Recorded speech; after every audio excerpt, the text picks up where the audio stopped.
बिस्मिल्लाहिर्रहमानिर्रहीम। अस्सलाम वालेकुम नाज़रीन, आप यूट्यूब चैनल देख रहे हैं, मैं इमरान खान हूँ। नाज़रीन, रिजवी बरादरान का पता चल गया है कि ये कहाँ पे गए, क्योंकि अब ख़बरें चलवाई जा रही हैं पाकिस्तान के टीवी चैनल्स पे और ज़राए से ये ख़बरें दी जा रही हैं कि जनाब रिजवी बरादरान का पता चल गया है। उन्हें वार्न किया गया है कि वो गिरफ़्तारी दे दें या फिर उनके ऊपर ऑपरेशन किया जाएगा और उनको गिरफ़्तार कर लिया जाएगा। तो ये बड़ी पुरानी कहानी है। ये साफ साफ और सीधी सीधी बात यह है कि रिजवी बरादरान जो है वो एजेंसियों की तहवील में नॉर्मली ऐसे ही होता है। अब वो ज़ख्मी हैं या ठीक हैं या वो सलामत हैं या क्या मामला है ये भी नहीं पता, लेकिन ये ज़रूर है कि ये एजेंसियों की कंट्रोल है मामला। और अब फैसला किया गया है कि उन्हें पुलिस की हिरासत में दे दिया जाएगा या पुलिस जो है वो उनकी गिरफ्तारी डाल देगी। सादी बात ये है और ये सब जानते हैं, कोई ढकी छुपी बात नहीं है। ये कहना बहुत मुश्किल है लेकिन ये हकीकत है, फैक्ट है, इसे हम भाग नहीं सकते। कल एक सीनियर जर्नलिस्ट कह भी रहे थे कि एक भाई भाग गया और दूसरा जो है वो एजेंसियों की तहवील में। बहरहाल अब उन्हें पुलिस के हवाले किया जाएगा, उनकी गिरफ्तारी डाल दी जाएगी, फिर उन्हें अदालत में पेश किया जाएगा, फिर जो कानूनी मामला आता है वो चलते रहेंगे, ज़मानत की कोशिश होगी, वो सारी चीज़ें चलती रहती हैं।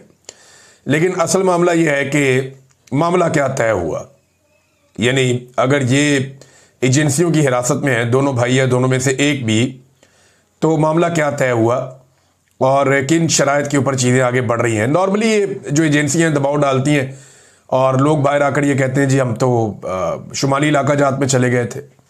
कुछ लोग ये कहते हैं कि वो अभी गिरफ्तार हुए हैं। यानी आपको याद होगा इंतज़ार पंचुता साहब जो थे, उन्हें एजेंसियां उठाकर ले गई थी और बाद में वो एक वकूआ बना के उनको बाजियाब करवा लिया गया। फिर आपको याद होगा कि अहमद नूरानी के दो भाइयों के साथ क्या हुआ था। एजेंसियां उन्हें उठाकर ले गई थी और बाद में उन दोनों भाइयों को जो है वो कच्चे के डाकुओं से रिकवर कर लिया गया था। अब यहाँ पे भी एक ऐसी कोई सूरत हाल बनाई जाएगी, वकूआ किया जाएगा या ये बताया जाएगा कि उन्होंने गिरफ्तारी दे दी है, या ये बताया जाएगा कि एक इतनी पार्टी है उनकी, वहाँ पे और लोग भी हैं। लेकिन ये बड़े भोंडे तरीके से हमेशा एजेंसियाँ करती हैं और इसको इस दफ़ा भी कर लेंगी। दबाव शबाव उनके ऊपर मौलवियों का आ रहा है। आहिस्ता आहिस्ता लोग जागना शुरू हो गए हैं, बात करना शुरू हो गए हैं कि मुरीद के अंदर जुल्म किया, अपने आपको ये नहीं करना चाहिए था। अगर एक पॉलिटिकल पार्टी या ये एक जिस तरीके से तरीके लब्बैक की सियासत थी उससे तो बहुत लोगों को इख्तलाफ है, मुझे भी है, लेकिन बात यह है कि ये कोई तरीका तो नहीं है कि आप घेर घार के चारों तरफ से और गोलियां चलाना शुरू कर दें और इंसानों का कत्लेआम कर दें। अब जो लोग मारे गए हैं वो वापस तो नहीं आ सकते। अब उनकी फैमिलीज को जो तकलीफ है, जो कर्ब है, वो उसका